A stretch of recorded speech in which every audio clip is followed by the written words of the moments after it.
এখন আমরা যে সময়টাতে আছি এটা শীতকাল না? এই সময়টা কি শীতকাল না? আমি দেখছি আমি ছাড়া আপনারা সবাই শীতের কাপড় পরেছেন। মাশাআল্লাহ, খুব ঠান্ডা। যুব সমাজের এত ঠান্ডা লাগে কেন? এই বয়সে এত ঠান্ডা লাগে কেন? এখন তো রক্ত গরম থাকার কথা, নাকি? ঠান্ডা লাগে খুব, তাহলে তো সমস্যা। আচ্ছা, এটা তো শীতকাল চলছে নাকি? শীতকাল সম্পর্কে দুটো কথা বলে দিয়ে আপনার উপকার হবে ইনশাআল্লাহ, আমাদের উপকার হবে ইনশাআল্লাহ। একটা হাদিসে আসছে শীতকালটা হচ্ছে মুমিনদের জন্য গনিমত। মুমিনদের জন্য কি গনিমত? মানে হচ্ছে একটা সম্পদ, যে সম্পদটা যুদ্ধ করে লব্ধ করতে হয়, কিন্তু এখানে কোনো যুদ্ধের প্রয়োজনই হচ্ছে না। গনিমত, উপহার, গিফট। কিরকম? শীতকালে রাতটা হয় লম্বা। রাত কি হয়? লম্বা হয় না? এতে করে সারা রাত আপনি অনেক ইবাদত করতে পারবেন। আর দিনটা হয় ছোট। দিনটা ছোট হয় না? এতে করে আপনি দিনের বেলা সওম বা রোজা রাখতে পারবেন। শীতকাল আসলেই সাহাবীরা বলতেন আহলান সাহলান। শীতকালকে বলতেন আহলান সাহলান। শীতকাল তুমি এসেছো, আলহামদুলিল্লাহ। এখন রাত্রেবেলা হে কোরআনওয়ালারা তোমরা উঠে যাও এবং কোরআন তেলাওয়াত করতে থাকো, এবং দিনের বেলা তোমরা সওম পালন করতে থাকো। আলহামদুলিল্লাহ। তো শীতের রাতটা কাজে লাগাতে পারি না আমরা? রাতের একটা অংশ ঘুমিয়ে যাবেন, শেষ অংশে উঠে তাহাজ্জুদ পড়বেন এবং কোরআন তেলাওয়াত করবেন এবং আল্লাহর কাছে হাত তুলে দোয়া করবেন। ইনশাআল্লাহ শেষ অংশে, রাতের শেষ অংশে আপনি যে দোয়াই করবেন, আপনার রিজিক যদি হালাল হয় ইনশাআল্লাহ কবুল হয়ে যাবে। শীতকালকে কাজে লাগে। আবার দিনটা হয় ছোট, তাই দিনের বেলা আপনি সওম বা রোজা রাখতে পারবেন। আল্লাহ পাক তৌফিক দান করুন। শীতকাল সম্পর্কে একটা এরকম বর্ণনা আছে, যখন কঠিন শীত আসবে তো ওই শীতটা থেকে একটা আশ্রয় প্রার্থনা করতে হয় আল্লাহর কাছে। আল্লাহ এই কঠিন শীত থেকে আমাকে বাঁচাও। কারণ কি জানেন? কারণ হচ্ছে জাহান্নাম বছরে 2টা নিঃশ্বাস ছাড়ে। কয়টা নিঃশ্বাস? একটা নিঃশ্বাস গ্রীষ্মকালে যখন প্রচন্ড দাবদাহ চলে, ওইটা হচ্ছে জাহান্নামের নিঃশ্বাসের ফসল। ওই প্রভাবে পৃথিবীতে এরকম দাবদাহ চলে। এই সায়েন্স বিশ্বাস করবে? করবে না। ওর বিশ্বাসের আমার যায় আসে না। আল্লাহ পাক বলেছেন সত্য, রাসূল বলেছেন সত্য। আরেকটা হচ্ছে শীতকালে যখন প্রচন্ড ঠান্ডা, তখন শীতকালে জাহান্নামের এমন একটা জায়গা আছে যেটা কিন্তু শীতল জায়গা। জাহান্নামের পুরো জায়গাটাই কিন্তু আগুন নয়, এমনও জায়গা আছে যেটা কি খুব শীতল। ওই শীতল অংশ শ্বাস ছাড়লে এই যে পৃথিবীতে সেই শীতের একটা প্রভাব চলে আসে, প্রচন্ড ঠান্ডার শৈত্যপ্রবাহ চলে আসে। এটা হয়তো অনেকে বিশ্বাস করবে না, মনে করবে যে ধর্মান্ত কথাবার্তা। হাদিসে আছে নবী সাল্লাল্লাহু আলাইহি ওয়াসাল্লাম বলেছেন, কে সত্যবাদী? এই পুরো সভ্যতা না রাসূল সাল্লাল্লাহু আলাইহি ওয়াসাল্লাম? এই বিশ্বের সমস্ত মানুষ সত্যবাদী বেশি না আল্লাহর রাসূল বেশি সত্যবাদী? বাস, আর কোনো দরকার আছে কথার? শীতকালটা কাজে লাগাই।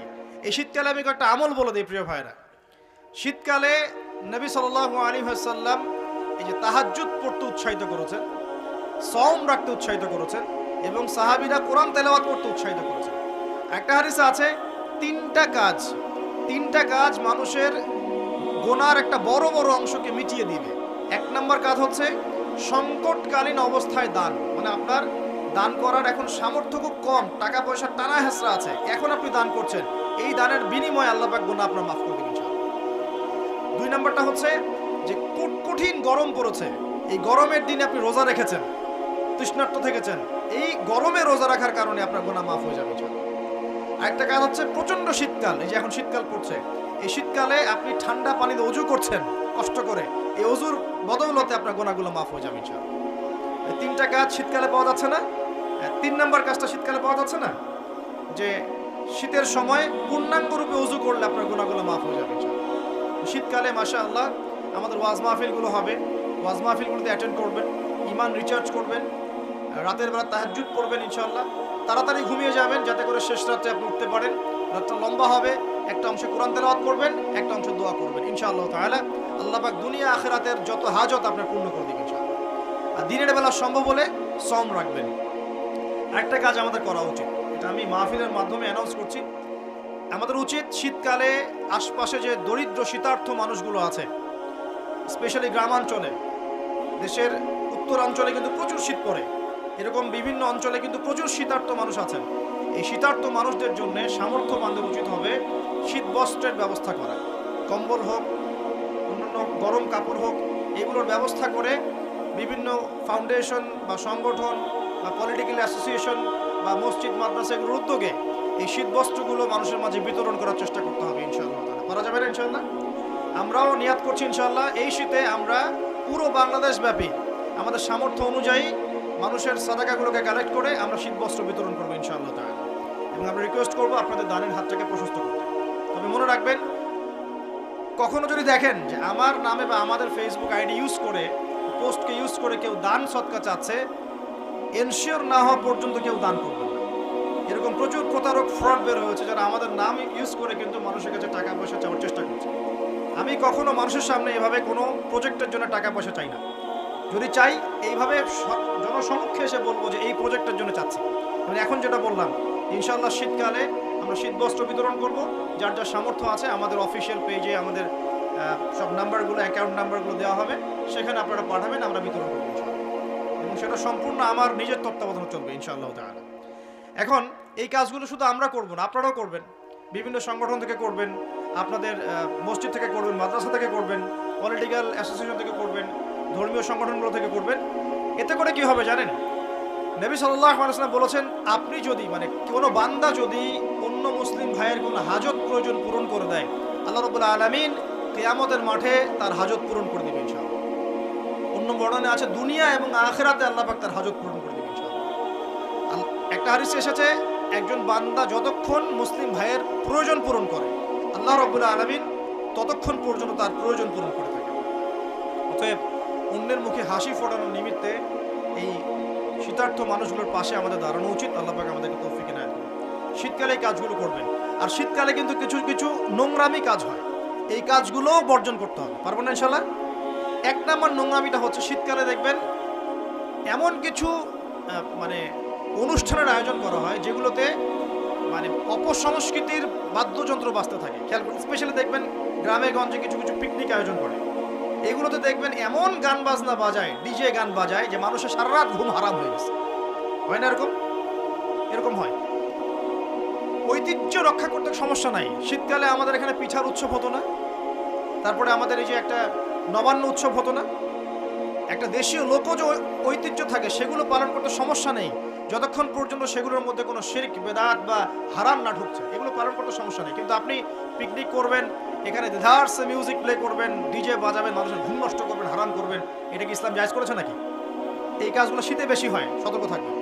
শীতে আবার দেখি আমরা অনেকেই কি করি, ব্যাডমিন্টন খেলেন, তাই না? সরকারি লাইন থেকে একদম মাশাআল্লাহ ইলেকট্রিক লাইন নিয়ে, যদি খেলতে হয় নিজের বাড়ির লাইন থেকে খেলবেন, নিজের বাসা থেকে লাইন নিয়ে খেলেন। আমি উৎসাহিত করছি, কারণ এটা আপনার ফিজিক্যাল স্ট্যামিনা বাড়াবে, অ্যাটলিস্ট আপনার শরীর চর্চা হবে। ঠিক আছে, আপনার শরীর চর্চার দরকার আছে। এই কাজগুলো মোবাইলের সামনে বসে বসে সময় নষ্ট করার অনেক ভালো আছে। ঠিক আছে, কিন্তু আপনি চুরি করে লাইন নেবেন না কারো কাছ থেকে। তারপর শীতকালে দেখবেন কি হয়, বেশি বেশি মাদকের আসর বসে শীতকালে। ঠান্ডা তো, শীতকালে বেশি বেশি মাদক দ্রব্যের আসর বসে, খেয়াল করে দেখেন। এগুলো থেকে আমরা যুব সমাজকে বাঁচাতে হবে। শীতকালে জেনা বেড়ে যায়, কিন্তু শীতকালে দেখবেন জেনা বেড়ে যায়, এটা একটা অ্যাডাল্ট ওয়ার্ড, কিন্তু আপনি বুঝবেন শীতকালে এগুলো বেড়ে যায়। আল্লাহ পাক এই যুব সমাজকে জেনা থেকে বাঁচিয়ে রাখুন। শীতকালে দেখবেন কনসার্ট বাড়ে, কিছু কনসার্ট বাড়ে না, মিউজিক্যাল কনসার্ট বাড়ে, দেখবেন মানুষ স্টেজে উঠে একদম কি লাফালাফি শুরু করে, কি মিউজিকগুলো প্লে করে, মানুষকে উন্মাদনার মধ্যে রেখে দেয়, এবং হাজারে না লক্ষ লক্ষ যুবক সেই কনসার্টগুলোতে যায়। এগুলো থেকে বেঁচে থাকবেন, বরং প্রয়োজনে ওয়াজ মাহফিলগুলোতে এসে ইমানকে রিচার্জ করেন। আল্লাহ পাক তৌফিক এনায়েত করুন, আমিন। কোন মুসলিম যুবক কি ফজরের আজান শুনে নামাজ না পড়ে ঘুমাতে পারে? আবার দুপুর 12টায় ঘুম থেকে উঠতে পারে, দুপুর 2টায় নাস্তা করতে পারে, বিকেল সময়টা গার্লফ্রেন্ডের সাথে ঘুরতে পারে, সন্ধ্যাবেলায় বন্ধুদের সাথে আড্ডাবাজি করে, জুয়া খেলে, বারের সময় কাটিয়ে রাত্রে আবার এসে ইন্টারনেট চালাতে চালাতে 3টা 4টা 5টা বাজে, তখন ঘুমিয়ে যায়। এই হচ্ছে এখনকার যুব সমাজের আদর্শ। একটা অসুস্থ প্রজন্ম তৈরি করছি আমরা, অসুস্থ প্রজন্ম। বিগত মনে হয় 40-50 বছর থেকে একটা প্রজন্ম তৈরি হয়েছে বাংলাদেশে, স্পেশালি আমাদের মতো ইয়াং জেনারেশন যারা আছো, একটা অসুস্থ প্রজন্ম তৈরি হয়েছে। বাবাকে সালাম দিতে এদের লজ্জাবোধ হয়, ঘরে ঢুকে মাকে সালাম দিবে লজ্জা পায়, বাসার থেকে বের হওয়ার সময় দোয়া পড়ে বের হবে মনে থাকে না, চুলটা কাটবে রাসূল সাল্লাল্লাহু আলাইহি ওয়াসাল্লাম মতো না, ওদের আদর্শ নেই। ড্রেস আপ, গেট আপ, পোশাক আশাক হবে ইসলামিক লেবাস, ওদের লজ্জা লাগে, মনে হয় যেগুলো এই যুগে মনে হয় চলে না। যদি ঢিলাঢালা পোশাক পরি তাহলে আমি পিছিয়ে পড়ব, এটা মনে হয়। তারপরে দেখা যায় পাপকে তারা খুব একটা পাপ মনে করে না, জেনা ওদের কাছে পাপ নয়, ফ্রিমিক্সিং ওদের কাছে কোনো পাপ নয়, ছেলে মেয়ের অবাধ মেলামেশা ওদের কাছে কোনো পাপ মনে হয় না, এটা স্বাভাবিক মনে হয়। গার্লফ্রেন্ড বয়ফ্রেন্ড কালচার ওদের কাছে স্বাভাবিক মনে হয়। মাদকদ্রব্য অলমোস্ট এভরিবডি ওই প্রজন্মের মাদক, সিগারেট, গাঁজা, ইয়াবা, ফেন্সিডিল এগুলোর সাথে সম্পৃক্ত। ম্যাক্সিমামই পর্নোগ্রাফির সাথে সম্পৃক্ত। প্রকাশ্য গোপনে মোবাইলে, ইন্টারনেটে, বাসায়, ল্যাপটপে সবাই পর্ন দেখছে বসে বসে। হ্যাঁ, রাত্রে পর্ন দেখে সকালে নামাজ পড়তে আসে। তারপরে অপসংস্কৃতি, বিভিন্ন কনসার্টে এদেরকে পাবেন আপনি, বিভিন্ন এই যে পিকনিকের মৌসুম চলছে এখন, উচ্চস্বরে গান বাজনা বাজাবে, হ্যাঁ, ওখানে মাদকদ্রব্য সেবন করবে, সারা রাত জাগবে, ওখানে পাবেন আপনি এদের। রাত 3টা 4টায় অ্যালার্ম দিয়ে থাকে, আর্জেন্টিনা আর ব্রাজিলের খেলা আছে এই জন্য তাহাজ্জুদ উঠতে পারে না। পড়াশোনা করছে, কি পড়াশোনা করছে আল্লাহ ভালো জানেন, এবং এই পড়াশোনাগুলো দিয়ে দেশেরই বা কি উপকার হচ্ছে আমি সেটাতেও প্রশ্ন তুলতে পারি। কতজন বিজ্ঞানী তৈরি করেছে, কতজন আইনস্টাইন তৈরি হয়েছে। উচ্চশিক্ষার জন্য বাইরে যাচ্ছি, ডিগ্রিগুলো অর্জন করে দেশে আসছি, এসে বলছি আল্লাহ বলতে কেউ নেই। একটা অসুস্থ প্রজন্ম তৈরি করছি আমরা। মোবাইল এডিকশন, স্ক্রিন এডিক্টেড, সারাদিন ফোন নিয়ে দেখবেন ব্যস্ত, এবং ফোনে কিন্তু ভালো কিছু করছে না, খারাপ কিছুই করছে। ফ্রি ফায়ার খেলছে, পাবজি খেলছে, ফোনে ফোনে জুয়াও খেলা হয় এখন, ফোনে এখন জুয়াও খেলা হয়। এক জায়গায় গোল হয়ে বসে আছে, জিজ্ঞাসা করুন কেন, ইনভেস্টিগেট করে দেখবেন লুডো খেলছে। লুডো, এই লুডো নামে যে একটা গেম আছে আমরা জানতামই না, ভাবতাম যে একসাথে গোল হয়ে বসে কি করে এরা। একদিন এক যুবক বললো যে লুডো খেলে। একটু অসুস্থ প্রজন্ম তৈরি করেছি আমরা। এই প্রজন্মের হাতে দেশও নিরাপদ না। এই প্রজন্মের হাতে উম্মার কথা অনেক দূরের কথা, মুসলিম উম্মা অনেক দূরের কথা, দেশও নিরাপদ না। যারা এদেশকে গড়ে দিয়েছে তারা আমাদের মতো ছিল না, তাদের শৌর্য বীর্য ছিল, গায়রত ছিল, ব্যক্তিত্ব ছিল। আমাদের দাদা পরদাদা, তাদের ব্যক্তিত্ব ছিল, গায়রত ছিল, শারীরিক শক্তি ছিল, মানসিক শক্তি ছিল। এখনকার প্রজন্ম দেখছেন অঙ্কে 80 নাম্বার না পেলে, একটা A+ না পেলে আত্মহত্যা করে ফেলছে। ভাবখানা এমন জীবনটাই নষ্ট হয়ে গেল। একটা A+ পায় নাই, আত্মহত্যা করে ফেলছে। ওর দ্বারা আপনি উম্মার বিজয় কামনা করছেন। একটা অসুস্থ প্রজন্ম তৈরি করছেন। খুব গড় করে খেয়াল করে দেখেন আপনার আমার সন্তানদের জন্য কোন পরিবেশ রেখে যাচ্ছে। সবখানে পর্নোগ্রাফি। আমাদের সবার ফোনগুলোকে যদি এখন সার্চ করা হয় দেখা যাবে অলমোস্ট এভরিবডি এটার সাথে সম্পৃক্ত আছে, ইচ্ছায় হোক অনিচ্ছায় হোক। মাদকদ্রব্যের সাথে অনেকেই সংশ্লিষ্ট, এবং স্মোকিংটাকে ফ্যাশন মনে করি। স্মোকটা যে মাদক এটা বিশ্বাস করতে চাই না। খুব কম ইয়াং জেনারেশন পাওয়া যাবে যাদের অ্যাফেয়ার নাই, হারাম অ্যাফেয়ার, বয়ফ্রেন্ড গার্লফ্রেন্ড কালচার নাই, খুব কম পাওয়া যাবে। খুব কম ছেলে পেলে পাবেন আপনি যারা হারাম মিউজিক শোনে না। খুব কম ছেলে পেলে পাবেন যারা আপনাকে 10টা সূরা মুখস্থ বলতে পারবে। 10টা সূরা মাত্র, 10টা চ্যালেঞ্জ করলাম, 10টা সূরা মুখস্থ বলতে পারবে না। খুব কম। আপনি খুব কম ইয়াং জেনারেশন পাবেন যারা 5 ওয়াক্ত নামাজ পড়ে মসজিদে এসে। ইয়াং জেনারেশনে খুব কম ছেলে পেলে পাবেন যারা বিশুদ্ধ করে কোরআন তেলাওয়াত করতে পারে। অনেক সময় দেখা যায় আফসোস, অনেকে শায়েখ টাইটেল দিয়ে বসে থাকে, কোরআন তেলাওয়াত করতে জানে না। বিশ্বাস করছেন না?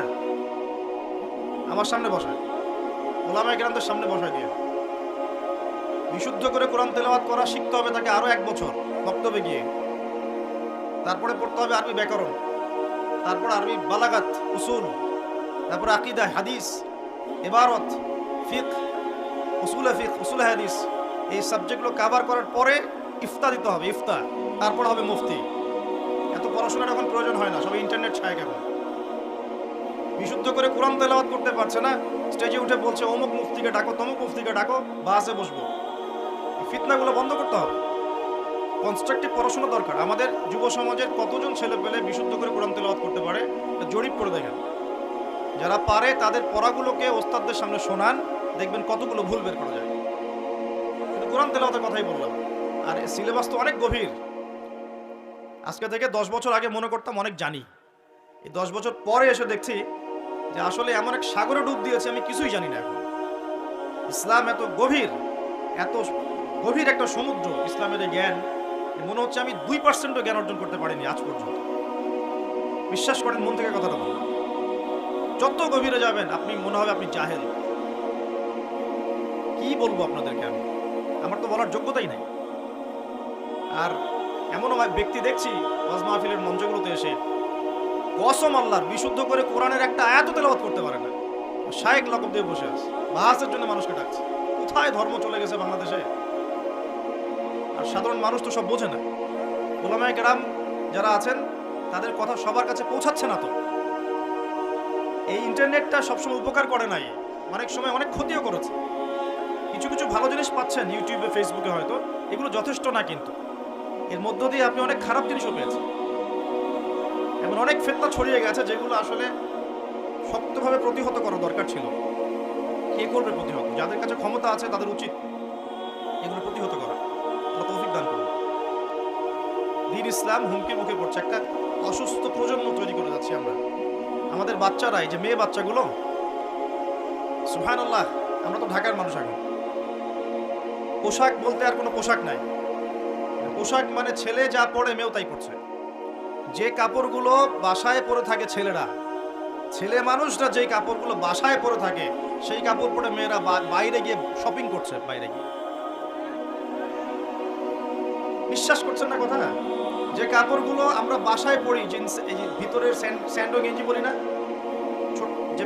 যে গেঞ্জিটা আমাদের গায়ের সাথে লেগে থাকে, কি বলেন, স্যান্ডো গেঞ্জি বলেন না? হ্যাঁ, এই টাইপের। আর এই শীতকালে আমরা যে একটা ইনার পরি নিচে, যেটা আমরা অনেক সময় খেলাধুলার ক্ষেত্রে ইউজ করে, ভিতরে পরে একটা ইনার বলে। তো এইগুলো পরে বাইরে মেয়েরা চলছে। একটা ছেলে মানুষের তো লজ্জা লাগে এগুলো পরে ঘুরতে। আপনি কি আপনার খালি গা হয়ে বা স্যান্ডো গেঞ্জি পরে বাইরে পাবলিকলি আসতে লজ্জাবোধ করেন না একটু? আপনি অবশ্যই উপরে একটা শার্ট পরেন, অথবা একটা জ্যাকেট পরেন, একটা চাদর পরেন, বা একটা পাঞ্জাবি বা জুব্বা পরে আসেন, তাই না? ভিতরের কাপড় পরে মেয়েরা বাইরে ঘুরছে এখন। এই পরিবেশে আপনার মেয়ে যখন যাবে, 5 বছর 10 বছর মনে করেন বাসায় ছিল, ভালো তরবিয়ত দিয়েছেন, এখন বাইরে তো যেতে হবে, স্কুলে যাবে বা মাদ্রাসায় যাবে। ও যখন এই পরিবেশটা দেখবে, ওর কাছে মনে হবে আমি দুঃস্বপ্ন দেখছি। এমনও পোশাক আছে যে পোশাকগুলো পরে ঘুরে বেড়ায় আমাদের বড় বড় শহরের মেয়েরাই, যে পোশাকগুলো পরার পরেও তাদের গায়ের ভিতরের কাঠামো দেখা যায়। এখন এই প্রশ্ন করার, এই অহেতুক প্রশ্ন করার দরকার নাই যে আপনারাও কি তাহলে দেখেন নাকি, এই প্রশ্ন করার দরকার নাই, এটা বেয়াদবি প্রশ্ন। মূল কথা হচ্ছে ঘটনা সত্য কিনা, এটা হচ্ছে কথা। কারণ সবাই চোখ নিয়ে চলাফেরা করে, আর চোখ তো আর আকাশের দিকে উঠায় আপনি হাঁটতে পারবেন না, পারবেন? জমিনের দিকে তাকায় তো আপনি হাঁটতে পারবেন না, আপনাকে এদিকে তাকাইতেই হবে, ডানে বামে, যেদিকে তাকাবেন সেদিকে এগুলো দেখতে পারবেন। এরকম পরিবেশে আমাদের মেয়েরা বড় হচ্ছে। বিশ্বাস করেন, ম্যাক্সিমাম মেয়ে কোরআন বিশুদ্ধ করে তেলাওয়াত করতে পারে না, 5 ওয়াক্ত নামাজ পড়তে জানে না, ওযুর ফরজ কি জানে না। এমনকি এমন কিছু প্রশ্ন আসে আমাদের কাছে অনলাইনে, ভাবি যে এত বেসিক প্রশ্নও মানুষ জানে না, এত বেসিক প্রশ্ন। মনে করেন প্রশ্ন করছে যে নামাজে সুবহান রাব্বিয়াল আ'লা এটা বাদ দিয়ে অন্য কোনো তাসবিহ পড়লে হবে কিনা। এটা খুব কমন একটা বেসিক প্রশ্ন না? এর উত্তর কে না জানে? কোন জায়গায় আছি দেখেন। একটা সময় ছিল, আমি হিস্ট্রির অনেক গভীর ছাত্র, আন্দালুসিয়া একটা সময় ছিল, ওই সময় প্রত্যেক ঘরে ঘরে একজন করে হাফেজা মেয়ে পাওয়া যেত। হ্যাঁ, ঘরে ঘরে শুধু হাফেজা না, মুহাদ্দিসা মেয়ে পাওয়া যেত। কোনো কোনো ক্ষেত্রে মেয়েরা ফকিহ হয়েছে।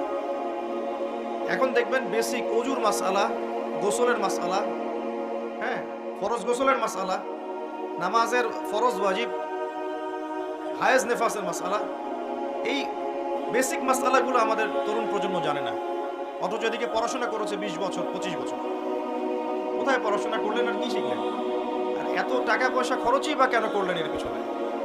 আমরা তো বলছি না যে জেনারেল শিক্ষায় শিক্ষিত হবেন না, কিন্তু ইসলামিক শিক্ষাকে বিসর্জন দিয়ে কি জেনারেল শিক্ষায় শিক্ষিত হতে হবে? ইসলামিক শিক্ষার কোনো দরকার নাই, দুনিয়ায় সব কিছু।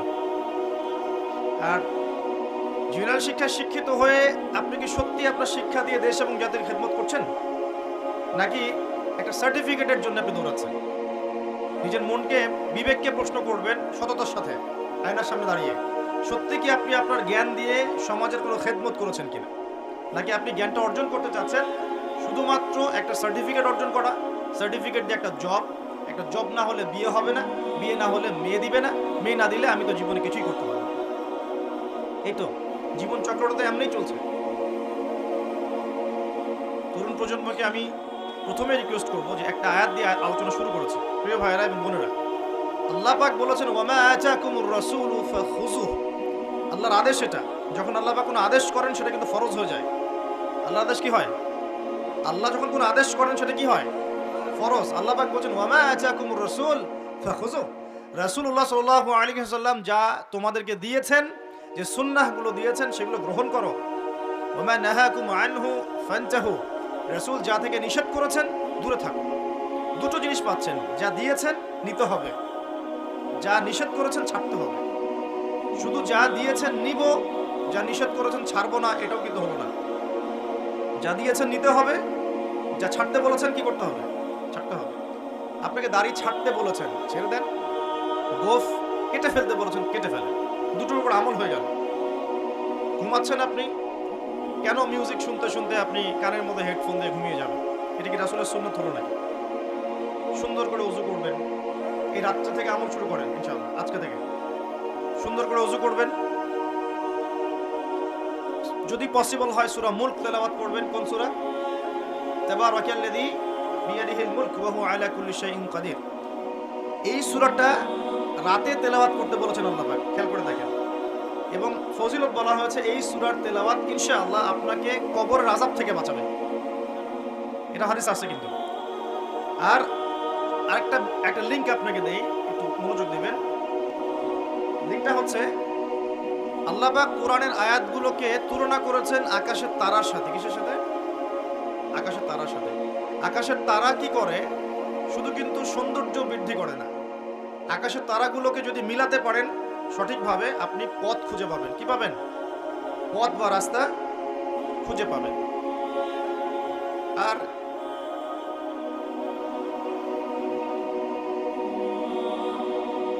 যদি আপনি কোরআনের আয়াতগুলোকে মিলাতে পারেন, আকাশের তারা মিলালে যেমন পথ খুঁজে পাবেন, ঠিক একইভাবে কোরআনের আয়াতগুলোকে যদি মিলাতে পারেন তাহলে আপনি হেদায়েত খুঁজে পাবেন ইনশাআল্লাহ।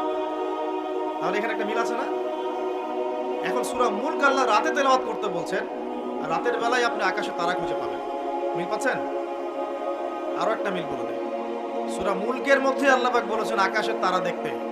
কি বলেছেন? আকাশের তারা তাকাতে বলেছেন। আকাশের দিকে তাকাও, আল্লাহর নিদর্শনগুলোর দিকে তাকাও, আসমানের তারাগুলোর দিকে তাকাও। দেখো এই সৃষ্টির মধ্যে তুমি কোনো রকম খুঁত খুঁজে পাও কিনা, কোনো ত্রুটি খুঁজে পাও কিনা। পাওয়া যাবে? তোমার দৃষ্টি বারবার ব্যর্থ হয়ে ফিরে আসবে, কিন্তু কোনো ত্রুটি তুমি খুঁজে পাবে না। দেখেন আল্লাহ পাক বলছেন কোরআনের আয়াতগুলো পথ দেখাবে, ঠিক যেমন আসমানের তারাগুলো পথ দেখায়। আর আল্লাহ পাক রাতের বেলায় সূরা মুলক তেলাওয়াত করতে বলছেন, যেই সূরার মধ্যে তারা দেখার কথা আছে। মিল পাচ্ছেন? রাতের বেলা সূরা মুলক তেলাওয়াত করতে শেখেন, অথবা মুখস্থ করে ফেলেন। মুখস্থ করতে পারবেন না ইনশাআল্লাহ? কয়টা আয়াত এখানে? কয়টা আয়াত বলেন তো? কয়টা? আস্তাগফিরুল্লাহ। কয়টা আয়াত? 30টা। কয়টা আয়াত? নবীজি বলেছেন কোরআনে একটা সূরা আছে 30 আয়াতের। কত আয়াতের? 30 আয়াতের। এই 30 আয়াতের সূরা তার পাঠকের পক্ষে ঝগড়া করবে, আল্লাহ পাকের সাথে কথোপকথন করবে, বলবে যে আল্লাহ আমার পাঠকারীকে তুমি মাফ করে দাও, জোর দিবে। এটা আল্লাহ পাকের ইচ্ছাতেই হবে, এবং আল্লাহ পাক তার কথা শুনবেন এবং তাকে মাফ করে দেবেন ইনশাআল্লাহ। এই সূরাটা মুখস্থ করা যাবে না ইনশাআল্লাহ? এই সূরার শেষে আরেকটা কথা আছে। পুরো সূরা বললে পুরো সূরা, এই সূরা দিয়ে লেকচার শেষ হয়ে যাবে। এটা আরেকদিন বলবো ইনশাআল্লাহ। শেষের একটা কথা বলে দিই। এই সূরার শেষের দিকে একটা কথা আছে, কুল আরাআইতুম ইন আসবাহা মাউকুম গাওরান ফামা ইয়াতিকুম বিমাইন মাইন।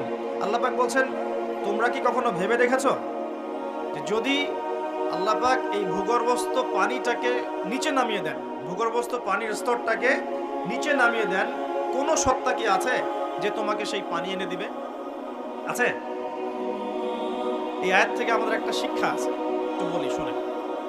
শিক্ষাটা হচ্ছে আমরা এখন অপচয় খুব পটু, আমরা খুব অপচয় করি জিনিসপত্র। আমরা গ্যাস অপচয় করি, রাষ্ট্রের সম্পদ অপচয় করি, রাষ্ট্রের রাস্তাঘাট নিজের বাপ দাদার সম্পত্তি মনে করে নষ্ট করে ফেলি।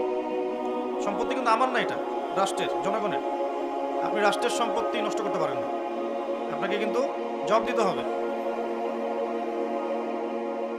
এই যে রাস্তায় যাচ্ছেন, মনে করেন টোল দিতে হবে, বাইকটা টান দিয়ে টোল না দিয়ে চলে গেলেন, এই যে একটা চুরির অপরাধ হলো, প্রতারণা হলো আপনার, এটা হক ছিল রাষ্ট্রের, নষ্ট হয়ে গেল। এভাবেই রাষ্ট্রের সম্পদগুলো নষ্ট হচ্ছে, অনেকেই করছে। এটা করা যাবে না। এই পানি অপচয় করছি আমরা, গ্যাস অপচয় করছি, কোনো কোনো ক্ষেত্রে আমরা আমাদের হায়াতও অপচয় করছি না?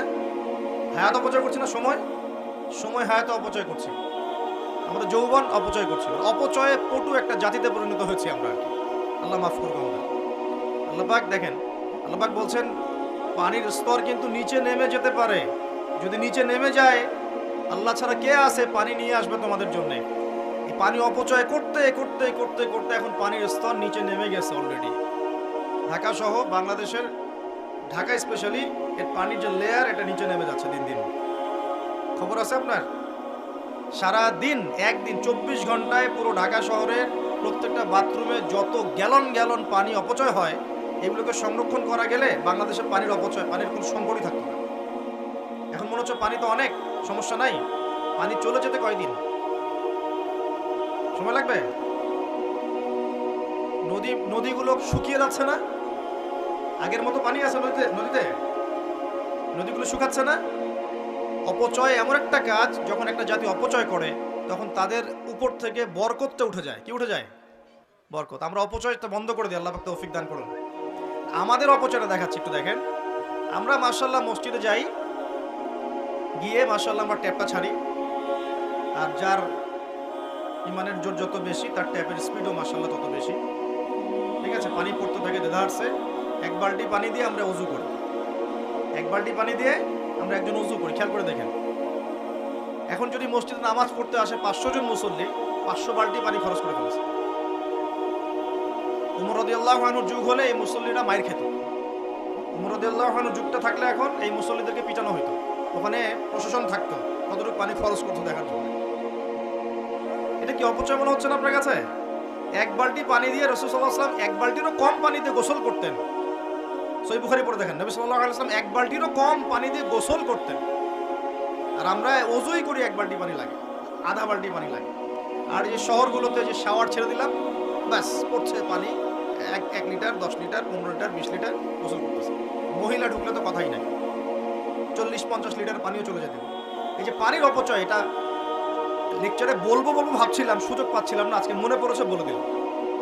পানির অপচয় করেন না। আল্লাহ পাক কিন্তু পানির নিয়ামত নিয়ে নিতে পারেন, পানির স্তর নিচে নেমে যেতে পারে, কিন্তু আল্লাহ পাক আমাদেরকে বোঝার তৌফিক দান করুন। শুধু পানি না, কোনো সম্পত্তিরই অপচয় করবেন না, ব্যক্তিগতও না, রাষ্ট্রেরও না। সম্পত্তি সঞ্চয় করার চেষ্টা করেন ইনশাআল্লাহ, তাহলে সামনের যে দিনগুলো আসবে কঠিন, ওই সময় ইনশাআল্লাহ লাভ হবে আমাদের। কঠিন দিন যে সামনে আসছে, এটা কি বিশ্বাস করেন না? বিশ্বাস করার দরকার নাই, যখন আসবে তখন বুঝেন। এখন শোনেন, যুবক ভাইদেরকে বলছিলাম এবং যুবতীদেরকেও বলছি, স্পেশালি ইয়াং জেনারেশন এখানে বেশি, তার তোমাদেরকে বলছি, আল্লাহ পাকের এখানে দুইটা কথা আছে। একটা কথা, রাসূলের আদেশ যা যা আছে মানতে হবে, নিষেধ যা যা করেছেন বর্জন করতে হবে। স্টার্ট করেন ঘুম থেকে। ঘুমানোর সময় আপনি সূরা মুলক পড়েন। সূরা মুলক তেলাওয়াত করতে হলে কোরআন তেলাওয়াত করার আগে শিখতে হবে, তাই তো? সবাই জানি তো? কোরআন তেলাওয়াত করা জানি? কনফিডেন্স নাই? কোরআন তেলাওয়াত করা জানেন না? আল্লাহ সবাইকে তৌফিক দেখ। আজকের মাহফিল সার্থক হবে যদি একটা ওয়াদা করে বাসায় যান, এই ওয়াদা মাহফিল সফল করবেন। আগামী মার্চ মাসের মনে হয় 20 থেকে 20-25 তারিখের দিক থেকে সম্ভবত রমজান শুরু হবে। ঠিক আছে, এটা কি মাস চলছে? ডিসেম্বর, জানুয়ারি, ফেব্রুয়ারি, মার্চ, 2 মাস বাকি আছে, 2-3 মাস বাকি আছে। এই 3 মাস সময়ের মধ্যে এই মাহফিলে উপস্থিত প্রত্যেক যুবক যুবতী বিশুদ্ধ করে কোরআন তেলাওয়াত করা শিখবেন। ওয়াদা করেন, আল্লাহর কাছে ওয়াদা করেন, শিখবেন ইনশাআল্লাহ। ইনশাআল্লাহ। শয়তান 3টা ধোঁকা দিবে। কয়টা ধোঁকা? হাত নামান। শয়তান 3টা ধোঁকা দিবে, এটা সবাইকে দেয়, আপনাকেও দিবে। 1 নাম্বার ধোঁকা দিবে যে আমি অনেক জানি, আমার জানার দরকার নাই। কত শিখছি কোরআন তেলাওয়াত, মক্তবে পড়েছি, নুরানি পদ্ধতি পড়েছি, বৈজ্ঞানিক পদ্ধতি পড়েছি, হুজুরের কাছে পড়েছি, হ্যাঁ, তারাবির নামাজের আগে পরে পড়েছি, রমজানে পড়েছি, আমার জানার দরকার নাই, আমি অনেক জানি। এটা শয়তানের একটা ধোঁকা। ভালো করে পড়াশোনা করলে বুঝবেন যে আপনি কিছু জানেন না এখনো।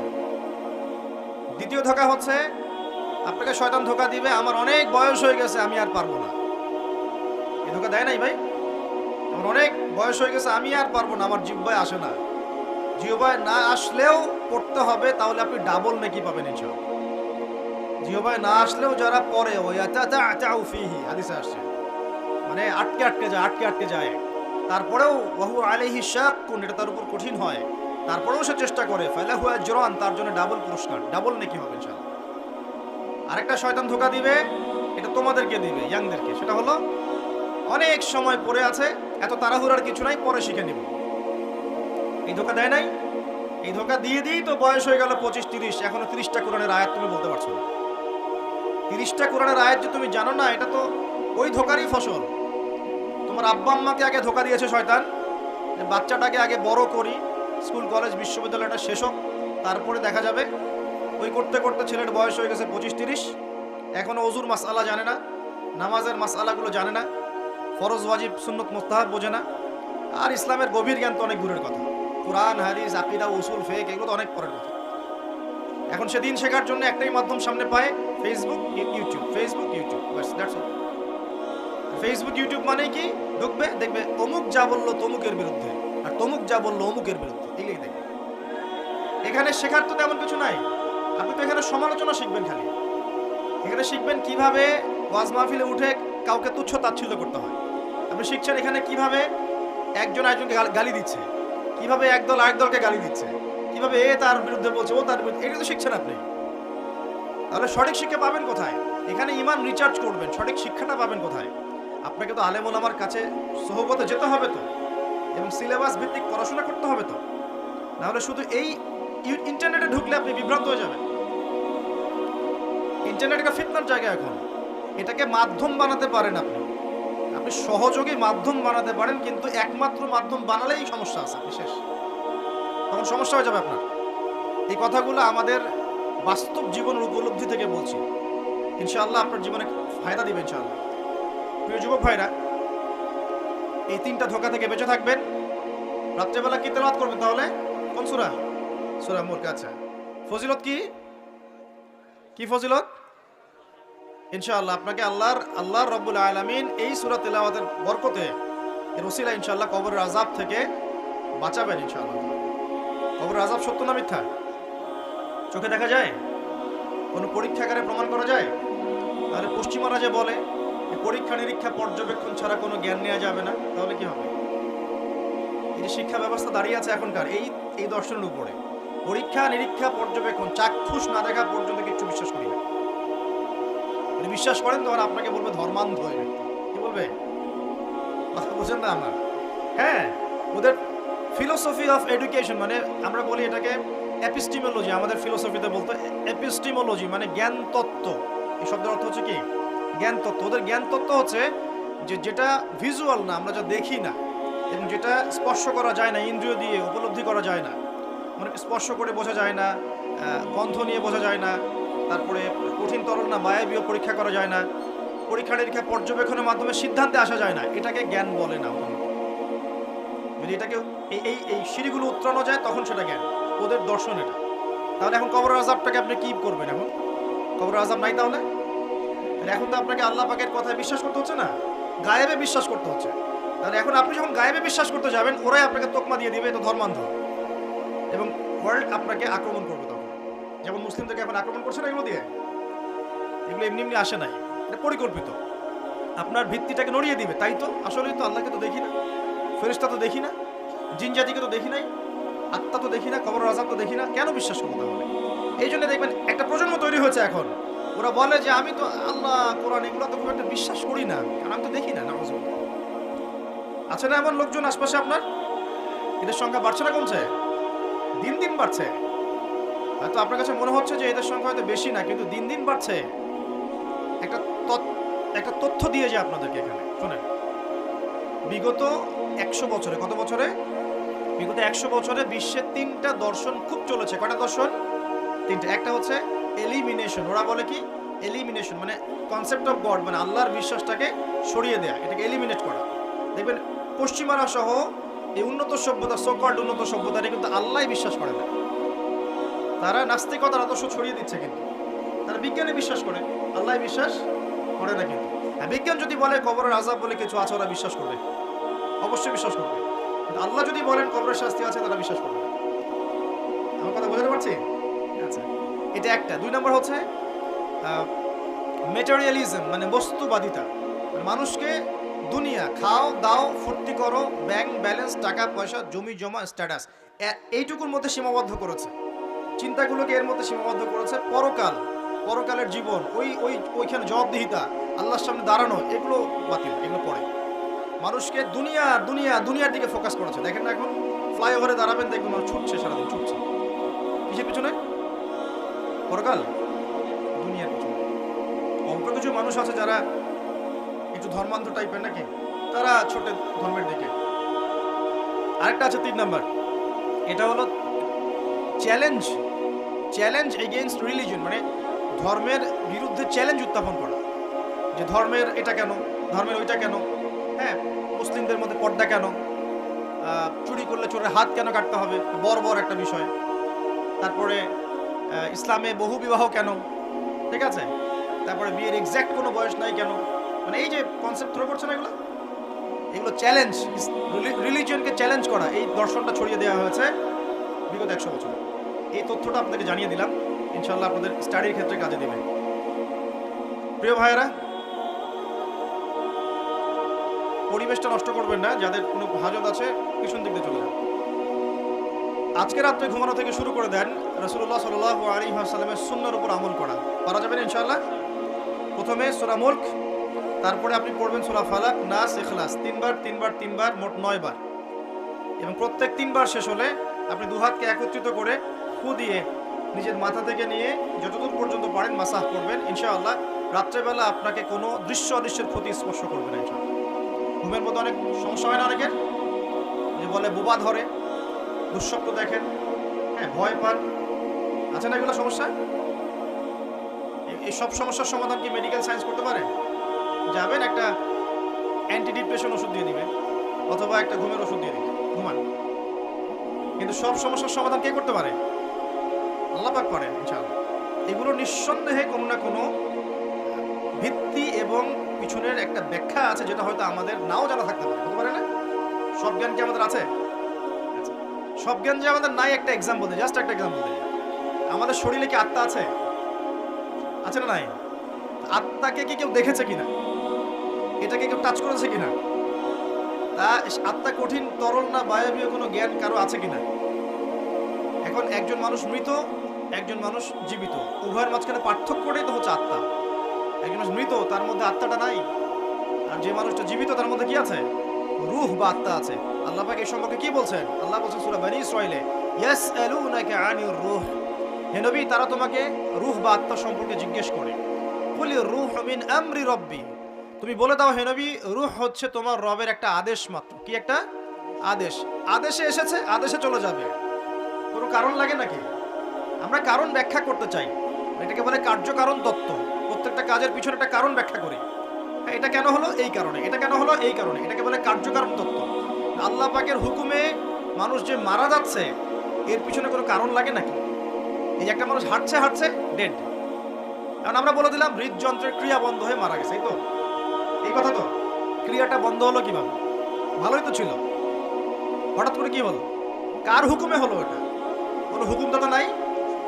এই কনসেপ্টটাই তো বিশ্বাস করছে না।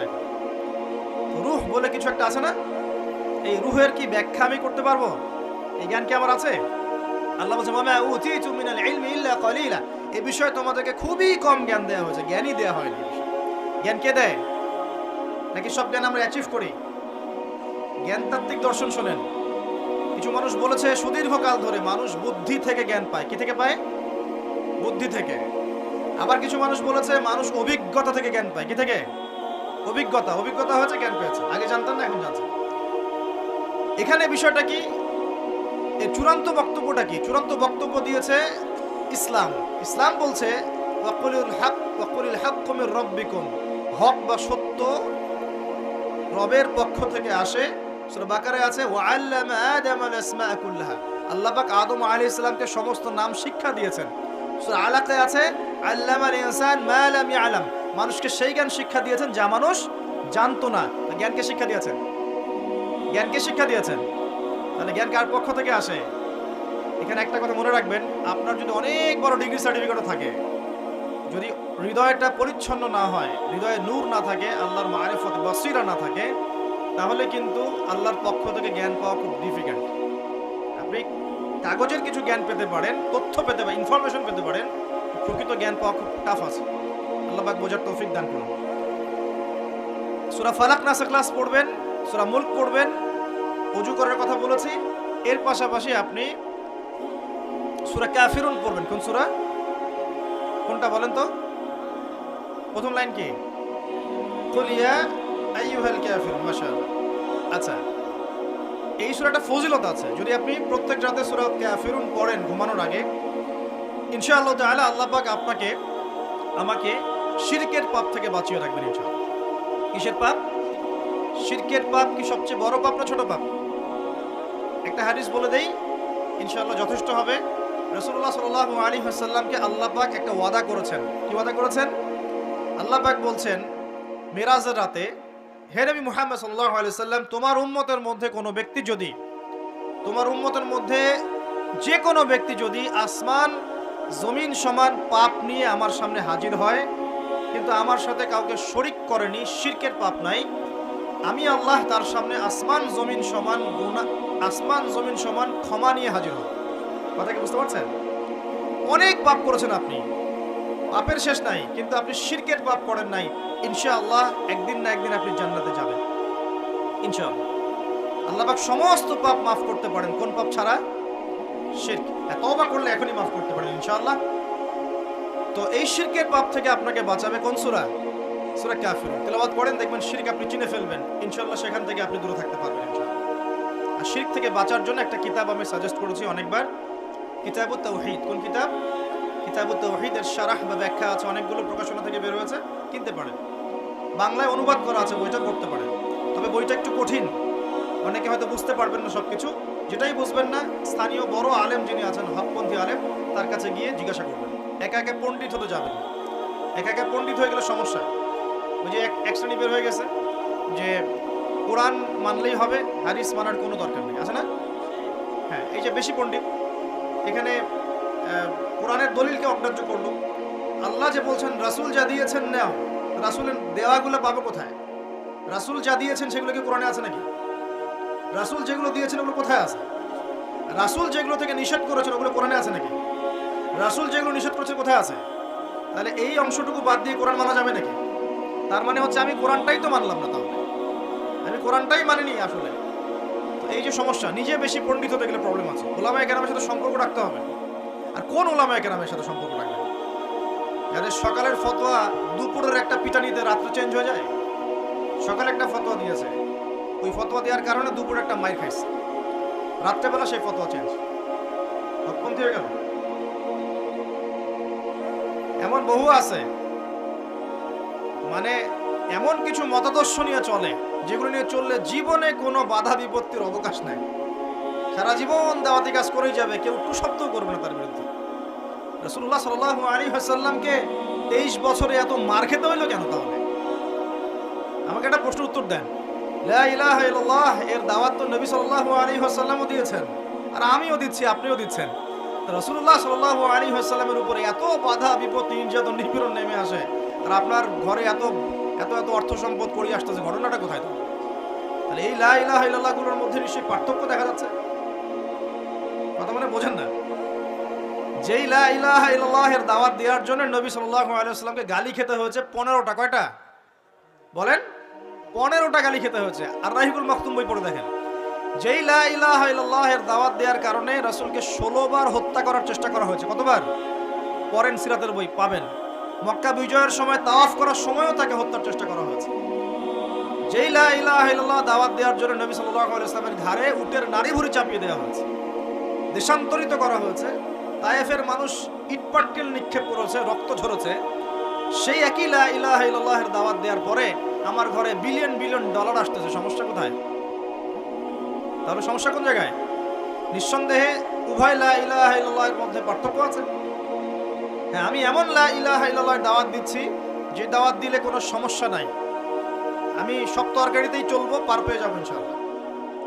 আর যদি হকপন্থী লা ইলাহা ইল্লাল্লাহের দাওয়াত দিতে যান, তাহলে সমস্যা আছে। আল্লাহ রাব্বুল আলামিন আমাদেরকে সৎ কাজের আদেশের সাথে সাথে অসৎ কাজে নিষেধ করার তৌফিক দান করুন। বিশ্বাস করেন নবী সাল্লাল্লাহু আলাইহি ওয়াসাল্লাম যদি সারা জীবন বলতেন সুবহানাল্লাহ পড়লে এত নেকি হয়, আলহামদুলিল্লাহ পড়লে এত নেকি হয়, আল্লাহু আকবার পড়লে এত নেকি হয়, কোনো সমস্যা হওয়ার কথা ছিল না।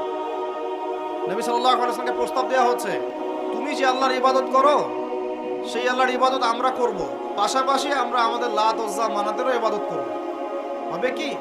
নবী সাল্লাল্লাহু আলাইহি ওয়াসাল্লাম বলছেন, জি না, হবে না। কুলু লা ইলাহা ইল্লাল্লাহ তুফলিহুন।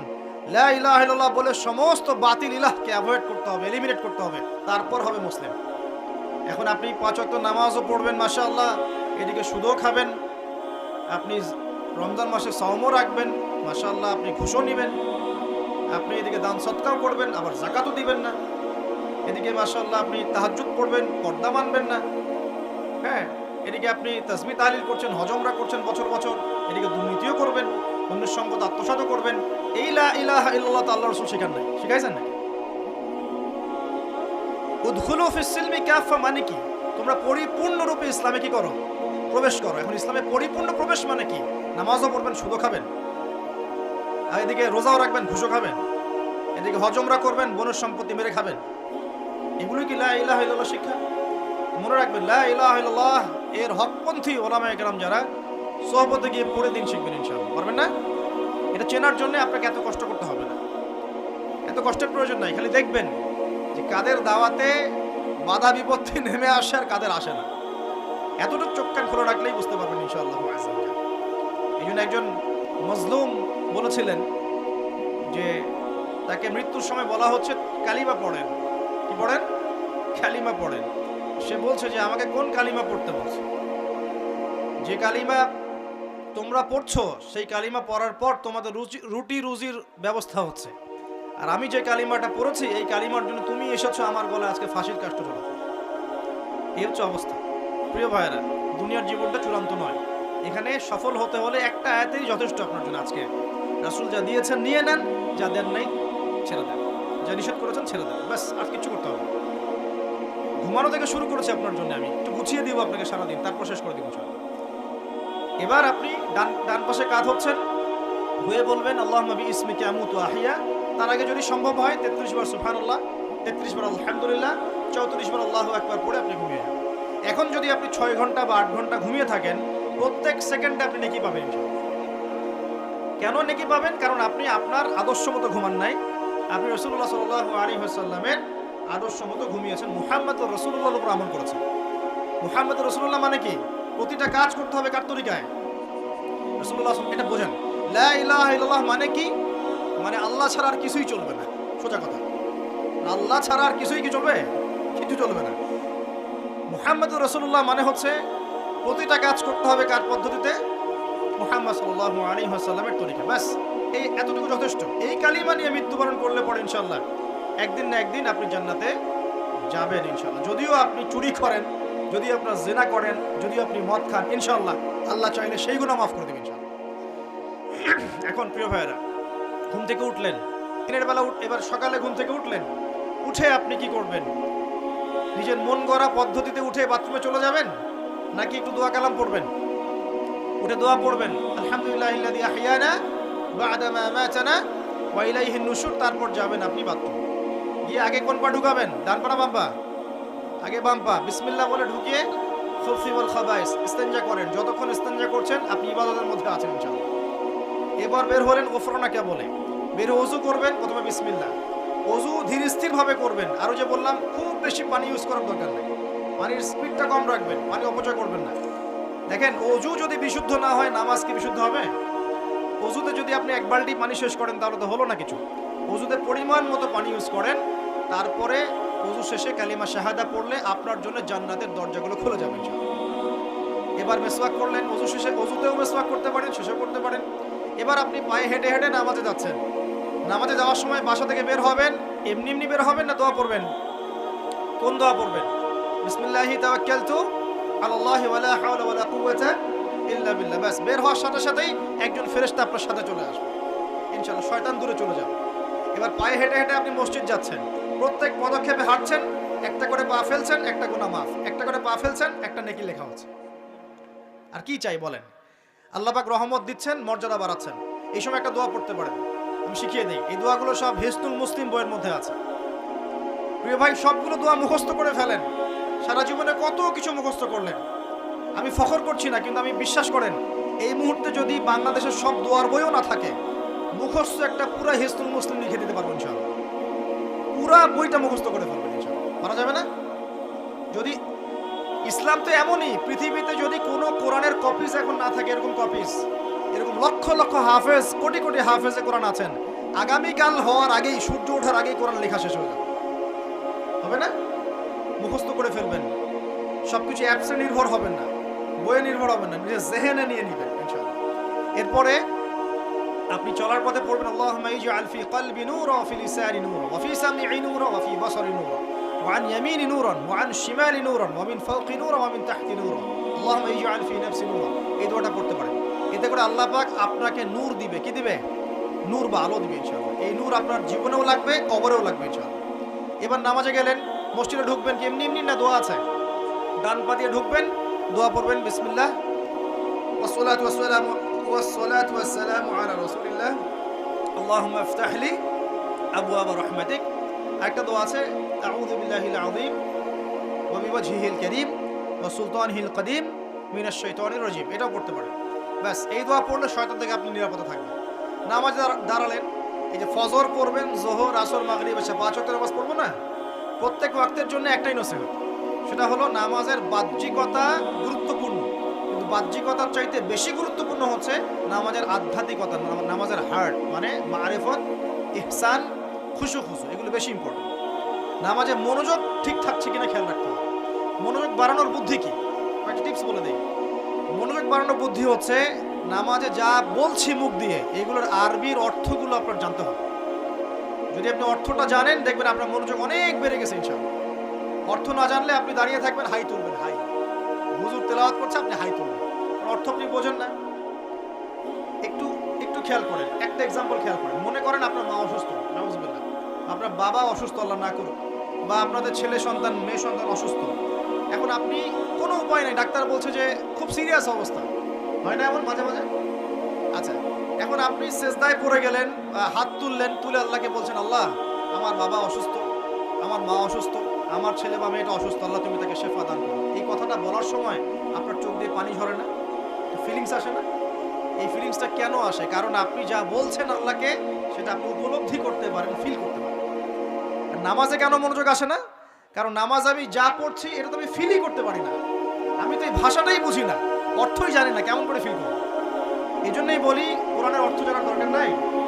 অর্থগুলো না জানলে তো পরে আপনি মনোযোগ পাবেন না, তো ইহসান পাবেন না। তো এই জন্য নামাজে মনোযোগ বাড়ানোর প্রধান শর্ত হচ্ছে অর্থটা বোঝার চেষ্টা করতে হবে। কি পড়ছি সূরা ফাতিহায়, কি পড়ছি রুকুতে, কি পড়ছি সিজদায়, কি পড়ছি আমি তাশাহুদ, দরুদে, দোয়া, মাসুরায়, অর্থ জানতে হবে। এবং সিজদায় বেশি বেশি দোয়া করার চেষ্টা করবেন। নামাজ তাড়াহুড়া 3G 4G 5G তে যাবেন, রিল্যাক্সে নামাজ পড়ি, ইতমিনানের সাথে। জীবনে যত নামাজ পড়েছি, নামাজ সবচেয়ে সেরা নামাজ পড়েছি আমি ব্যক্তিগতভাবে বলছি আমার জীবনে মক্কায় আর মদিনায়। নামাজ পড়লে দেখবেন মনে হবে যে আপনি মানে অন্য একটা জগতে চলে গেছেন। এত চমৎকার তিলাওয়াত, এত খুশু, বিনয়, নম্রতা, রিল্যাক্স, ধীর স্থির ভাবে 2 রাকাত ফজরের নামাজ পড়াচ্ছে, মাশাআল্লাহ 15 মিনিট 20 মিনিট সময় তিলাওয়াত হচ্ছে, চোখ দিয়ে পানি না ঝরে যাবেই না। কারণ আপনি ফিল করবেন এই যে মদিনায় আমি দাঁড়িয়ে নামাজ পড়ছি, এখানেই তো কোরআন নাযিল হয়েছে। এই যে মক্কায় নামাজ পড়ছি, এখানেই কোরআন নাযিল হয়েছে, এই আয়াতগুলো এখানেই নাযিল হয়েছে। ফিল করতে হবে। তো এখন নামাজ যারা পড়াই আমরা ইমাম সাহেব আছি, আমি রিকোয়েস্ট করবো যে নামাজটাকে একটু রিল্যাক্সের সাথে, খুশুর সাথে। আমি জানি মুসল্লিরা এখন খুব ব্যস্ত, ইমাম সাহেব লম্বা করতে চাইলে মুসল্লি এসে ডিস্টার্ব করা শুরু নাকি? ইমাম সাহেব আপনার কি কাজ নাই, এত লম্বা করেন কেন? প্রিয় ভাইরা, দুনিয়াতে কেন এসেছি বলেন তো? দুনিয়াতে কেন আসছি আমরা? ওমা খালাকতুল জিন্না ওয়াল ইনসা ইল্লা লিয়াবুদুন, কার ইবাদত করতে আসছি? তো দুনিয়াতে নামাজই তো বেস্ট ইবাদত। এই ইবাদত করতে এত সময় হচ্ছে না, তাহলে দুনিয়াতে আসলাম কেন? দুনিয়া থেকে আমি শুধু বউ বাচ্চা, সন্তান সন্ততি আর ব্যবসা বাণিজ্য করতে আসছি?